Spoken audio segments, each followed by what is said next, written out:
ইরানকে ধ্বংস করে দিয়ে এখন আমাদের দিকে অ্যাটাক করার জন্য আসছে। কি বলিস? এগুলো মাপি মুশকিল।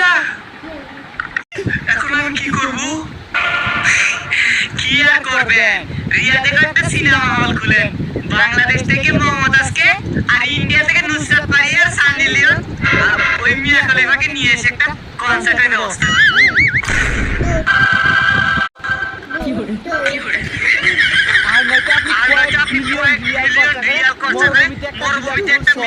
শহরের নকশা তৈরি করেন।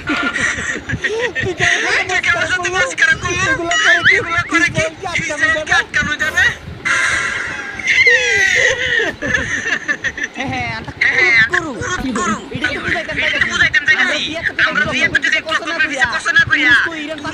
পাকিস্তান